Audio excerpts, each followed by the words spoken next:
My name is Amy. It's been almost 3 years since I got married to my husband, Michael. We are both satisfied with our current jobs and consider having children in the future, but for now, we are dedicated to our careers. Since the beginning of our marriage, Michael has been supporting the household chores, not always equally, but he helps. When I have to work late, he prepares dinner using microwave food, and on weekends, he takes on the washing up. I am not bad at household chores, and I feel our relationship is appropriate as it is. However, recently I have been feeling a small dissatisfaction. It is because Michael has started visiting his parents' house frequently. Previously, we sometimes visited his parents' house together, but lately, he has been going there overnight after work or visiting alone on weekends. The reason is probably due to the death of his father. 6 months ago, his father passed away, and since then, his mother, who used to live with him, has been alone. Michael's brother and his wife, concerned about this, decided to live with his mother, but it seems that their living together has not been going smoothly. Initially, I was also worried about his mother, so when Michael's brother and his wife started living with her, I was very grateful. It was obvious that his mother was very depressed, and everyone hoped she would cheer up a little. After his father's death, when Michael's brother and his wife started living with her, I also visited occasionally to support her. Gradually, his mother began to regain her usual brightness, and there was a time when it seemed that her daily life was returning to normal. But after that, the situation gradually turned ominous. His mother, who used to take care of his father, still had a nurturing nature and started taking care of her grandchildren. Michael's brother and his wife have a daughter, and they were not particularly strict about parenting. But his mother's intervention was quite forceful. She would become furious if meals were not finished completely and would lock the child in a room if she did not follow her instructions. Even when Michael's wife asked her to stop, she would not accept it, saying, "This is discipline. If you don't teach properly, she can't become a good adult." And she would not bend her stance. When I first heard about this incident from my sister-in-law, I was honestly surprised. I wondered if discipline really needed to be that severe.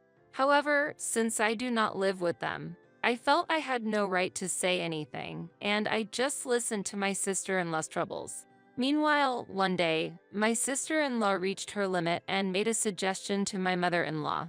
"I will take care of my husband and daughter's household chores, so I ask you, mother, to only take care of your own part." For my sister-in-law, who originally disliked interference from others, this proposal must have required great courage. With the support of Michael's brother, my mother-in-law initially agreed, but since their house is not a duplex completely, it was difficult to completely divide the household chores.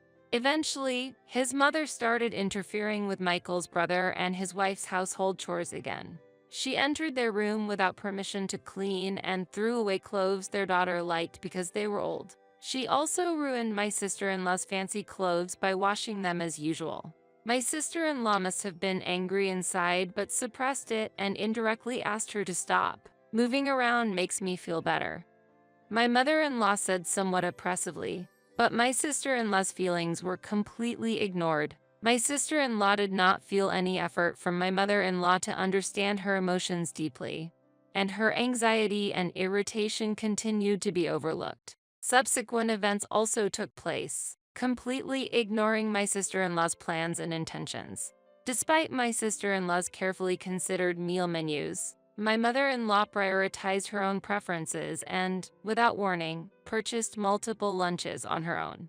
She also intervened in selecting clothes for Michael's brother and his daughter, choosing items that did not suit her taste or style.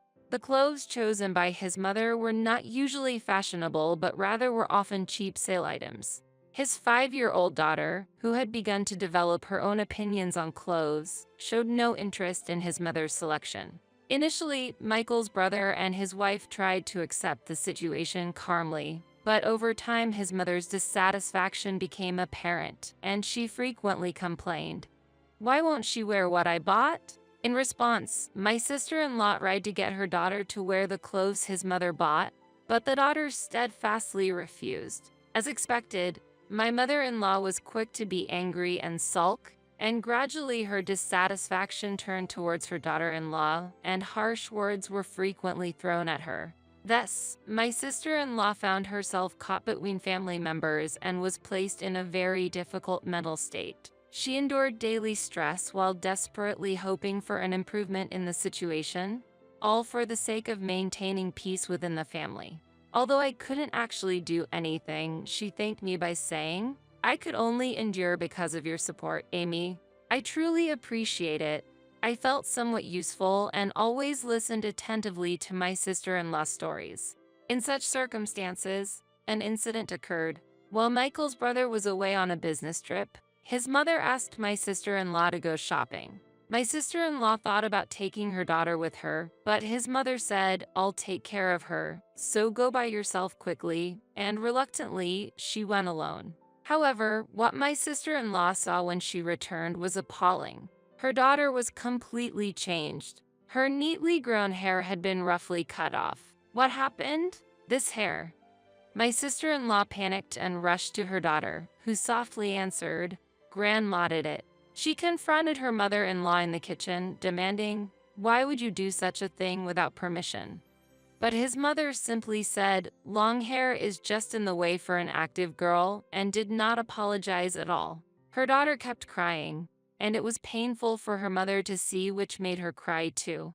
When Michael's brother returned home, a fierce argument broke out between him and his mother. This situation led Michael to intervene from a neutral standpoint, which subsequently caused him to frequently visit his parents' home. Michael's brother clearly told his mother, "Do not interfere in our lives anymore. If something happens again, I will leave the house," which seemed to upset his mother. Michael is concerned about his mother and visits frequently to support her, but I feel that this issue is not something that can be resolved simply by his intervention. Even as an outsider, it is clear that the fault lies with his mother. His mother might believe that her actions are right, but they can be bothersome to others. For this issue to be truly resolved, it is essential that his mother fully understands the impact of her actions. I have emphasized this to Michael many times, saying, "Your mother needs to understand clearly," but he replies unhelpfully, "It would be better if my sister-in-law was more compliant. She complicates matters because she is so stubborn." It seems that Michael often takes his mother's side. When I point out that his mother also has responsibilities, he counters with, "My mother is a considerate person, and as a result, I end up being scolded."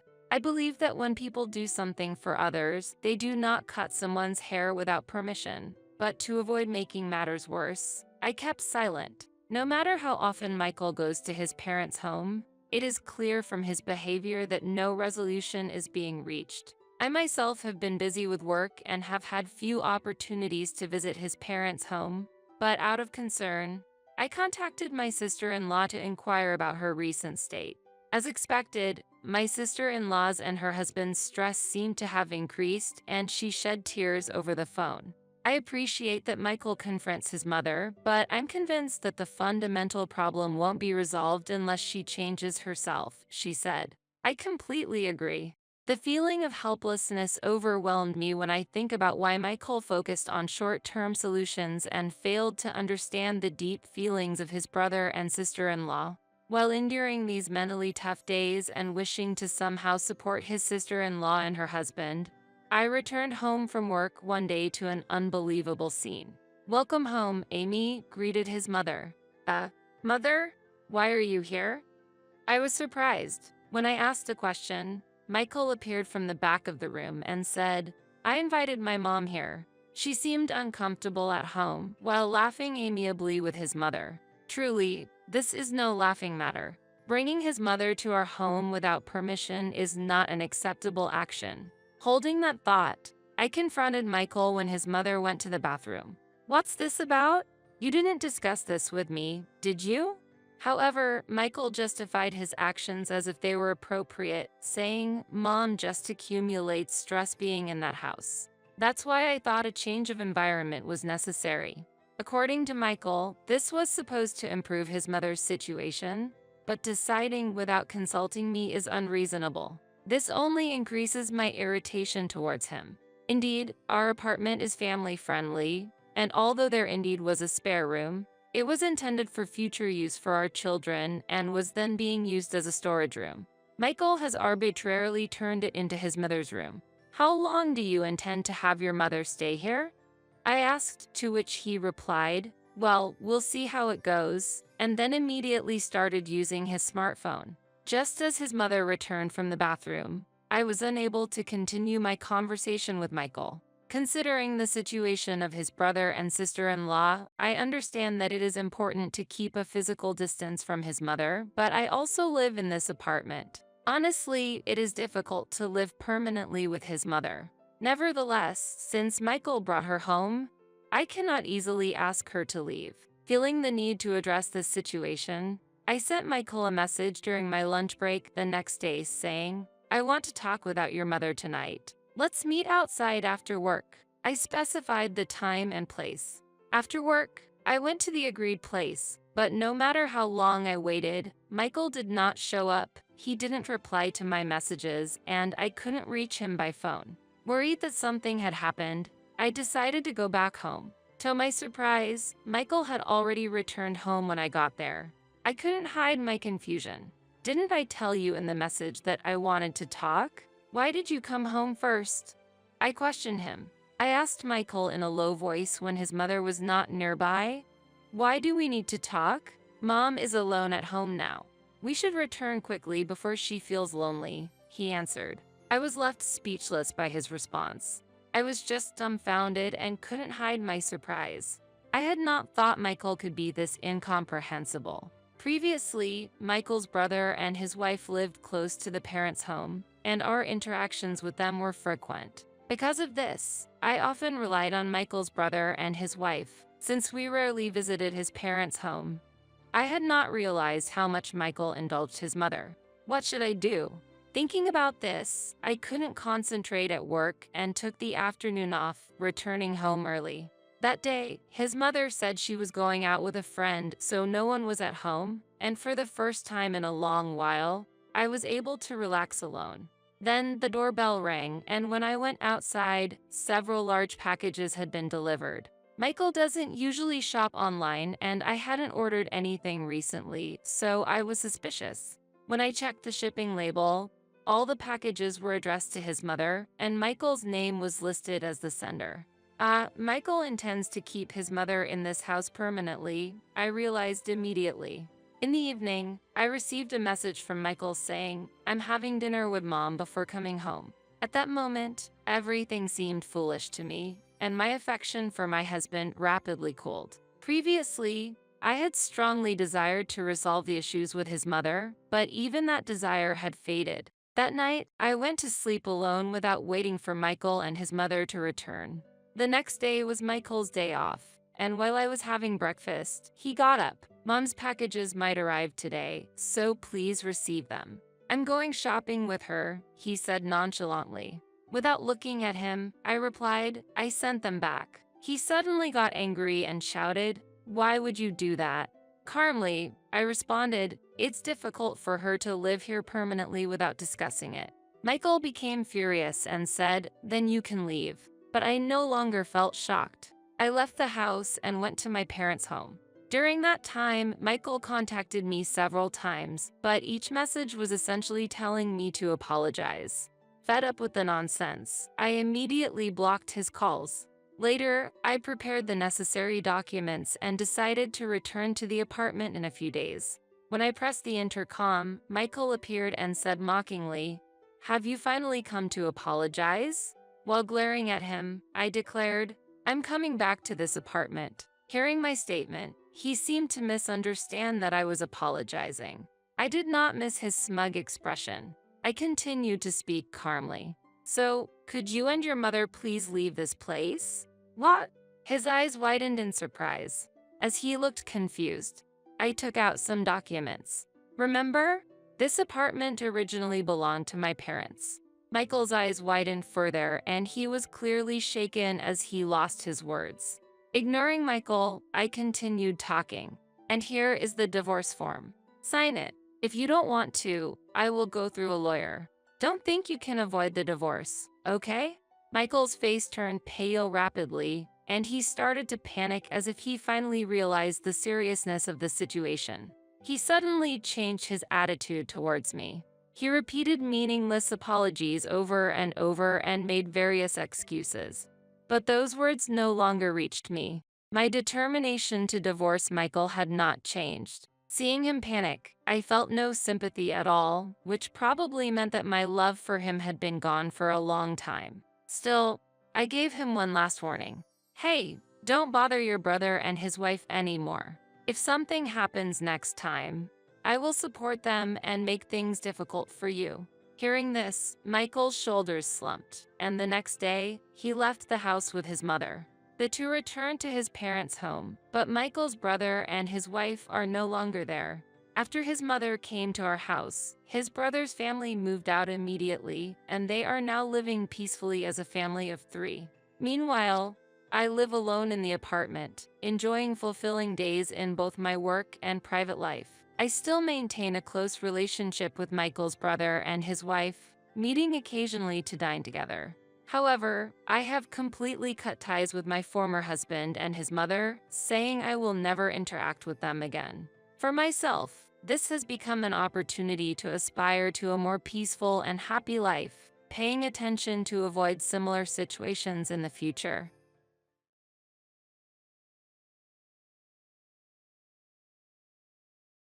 Every couple, over time, experiences various problems and many difficulties. However, regarding us, we had lived peacefully without major issues for 40 years. That was how I felt about it. Little did I know, we were about to face a pitfall I never imagined. Suddenly, my husband Frank proposed a divorce. When he announced the separation, he was holding a splendid bouquet of flowers. That day was his 65th birthday, and he had just retired from his job. The bouquet, a retirement gift from his colleagues, was adorned with flowers in soft shades of orange, pale yellow, light blue, and white.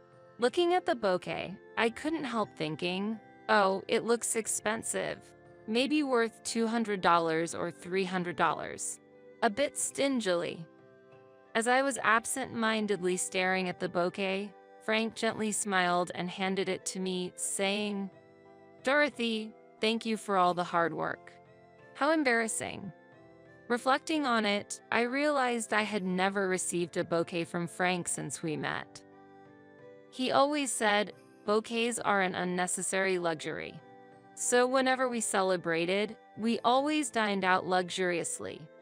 When I asked him what he wanted for his birthday during our early dating days, his reply was something like, all-you-can-eat barbecue. Moreover, since he lacked the sense of gifting others to bring them joy, I had never received a present, not even flowers, for my birthday. It was surprising that Frank, of all people, chose to give me a bouquet on his retirement day. It was clear he didn't buy it himself and probably thought, I don't need a bouquet. But I still felt happy. What's this all about? Well done, Frank. Now you can relax and enjoy doing what you love, I said, a bit overwhelmed. While my heart was still fluttering as I received the bouquet, Frank said seriously, thank you for helping around the house. You're not needed anymore. I want a divorce. I will live with my mother from now on. Frank and I were high school classmates and started dating in our second year. After breaking up and getting back together several times, we married on my 25th birthday. Our relationship was more like friends of the opposite sex who got along well, and we married because being with each other was fun and comforting.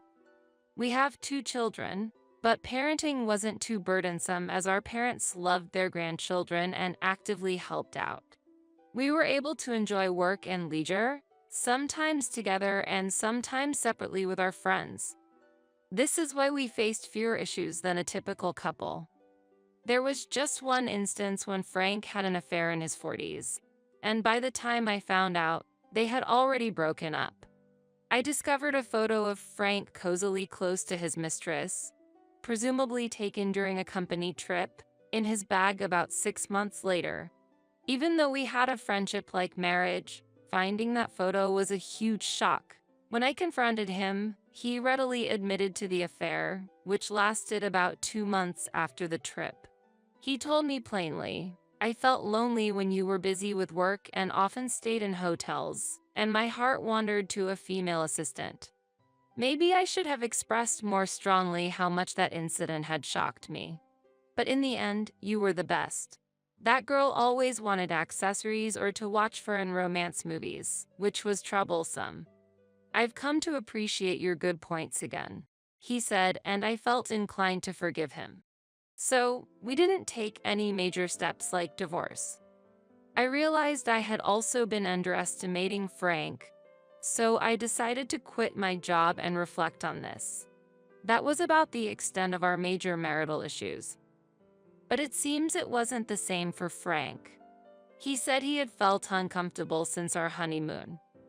"I wanted a trip focused on dining, but you selfishly chose a sightseeing-centric itinerary. Even during the tours, I was just hungry, and the meals provided were ordinary. I felt at that time that you were someone who didn't consider my preferences." What? He had been thinking that for 40 years. I was really shocked inside. Sure, our honeymoon was sightseeing-focused, but who was it that enjoyed it at the time? Who was the one who went out on a special night tour, leaving me at the hotel suffering from jet lag? Even with jet lag, if you were really interested in enjoying the trip, you could have rested properly on the plane. It's all about mindset. That's ridiculous. Frank had always been somewhat self-centered, but I never thought he was this bad. As I stood there speechless, Frank said, "It would be hard to leave suddenly, so I'll give you a month. Please take all your things and leave during that time."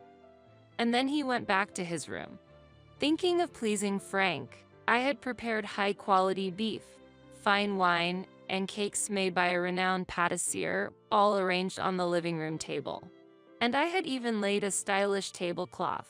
As I looked at this scene, tears started to flow. The next day, as Frank was about to go out, I approached him and asked why he considered divorce and chose to tell me on his retirement day. Frank coldly replied, "While I was employed, I needed your help for household chores and to take care of me. But now that I'm retired, you're no longer needed. A housemaid can replace your role."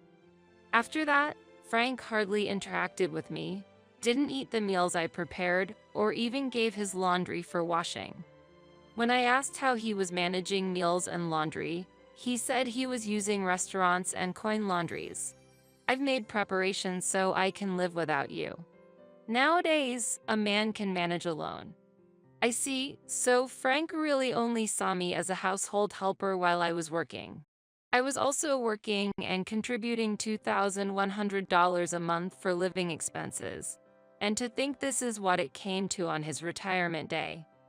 Feeling there was nothing more to say, I decided to first talk with our children. Frank and I have a 39-year-old son and a 37-year-old daughter, both married and living in nearby states. I called them to a cafe and revealed that I was considering a divorce. My son immediately responded, "Yeah, that sounds like a good idea. But when did you realize, Mom?" "Realize what?" As I looked puzzled, my son also seemed surprised. "Wait, you really didn't know? Dad's been having an affair with a younger woman."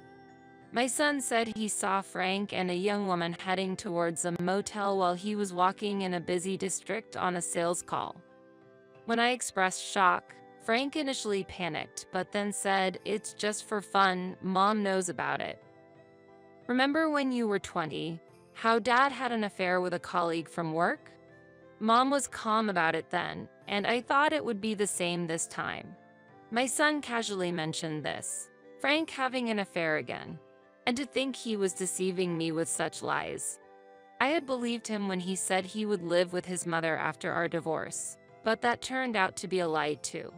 As I was stunned, my daughter suggested using a detective agency to investigate Frank's actions.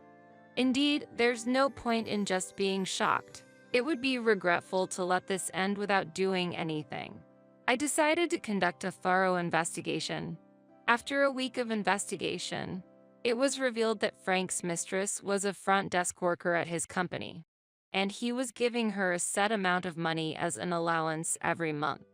A detective recorded their conversation in a cafe, where it was heard that the allowance was about $1,000 per month, and the woman was asking for more. Frank's response was, "I plan to divorce my wife, so let's get married. I'll arrange for more than enough money." So that's why he was trying to get me out of the house. My children suggested that I talk to this woman. However, I wanted to shock Frank and his mistress in a more effective way. After researching extensively on the internet and consulting a lawyer acquaintance, I found a way to have a significant impact on them. A few days later, I called Frank to the living room and said, "I accept the divorce, but we need to properly settle the compensation and property division." Frank immediately responded, "We should split half of the money in each of our bank accounts and half the value of this house and land. That's about property division.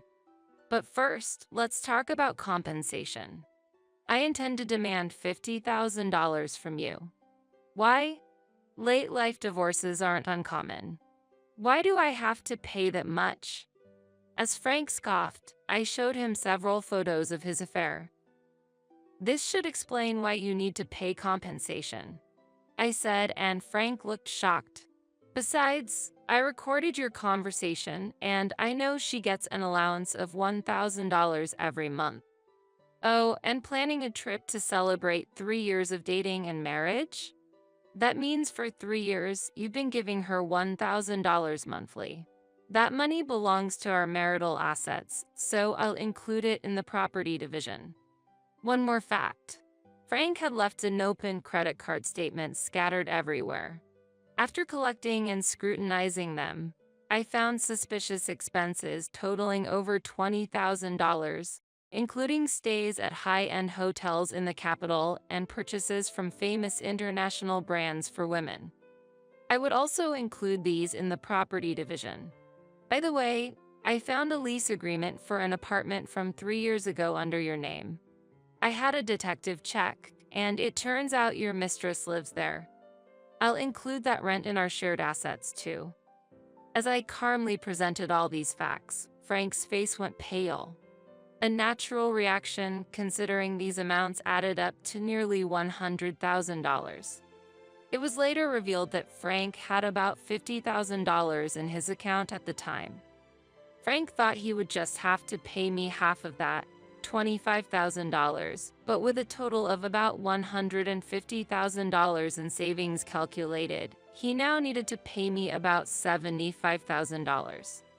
"Wait, how much do you have in your account?" "Half of that is mine," Frank exclaimed in panic, so I showed him my bank book. There was about $70,000 in my account. This meant that Frank was entitled to $35,000, so he needed to pay me $40,000. Additionally, when I mentioned that the house and land should also be divided as part of the property settlement, he claimed, "This house and land are in my name. They are not shared property."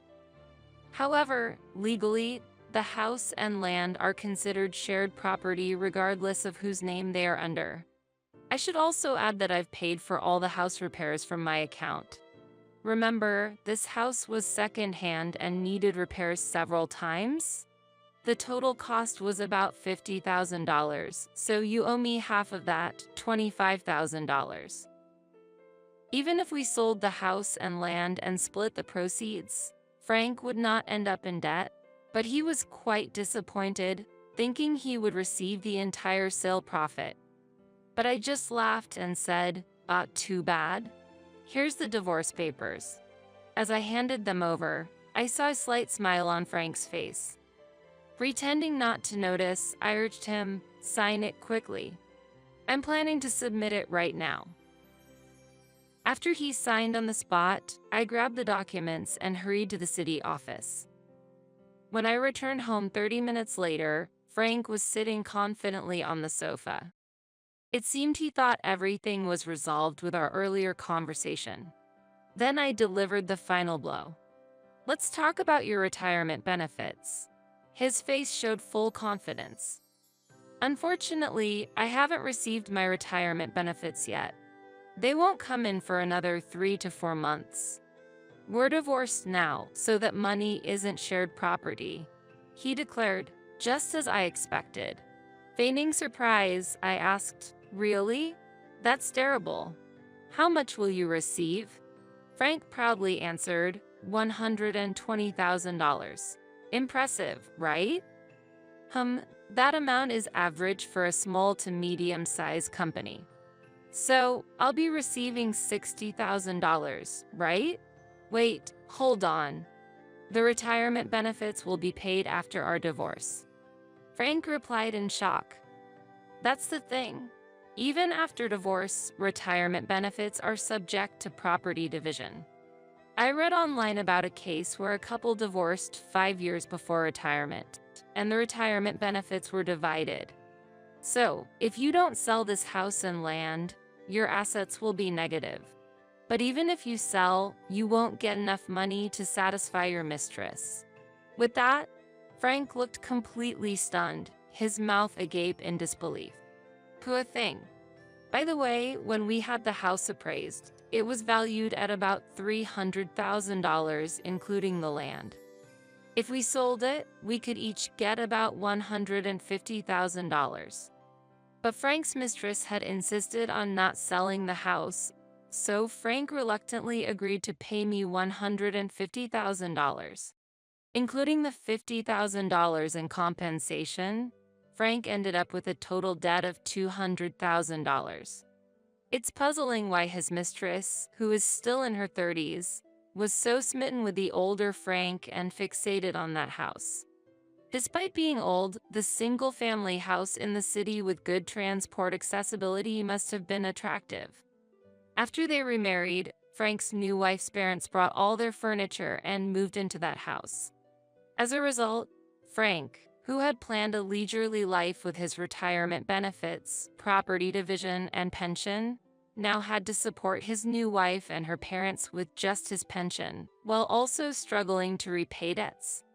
Eventually, he had to look for work again, probably earning around $30,000 a year at over 65.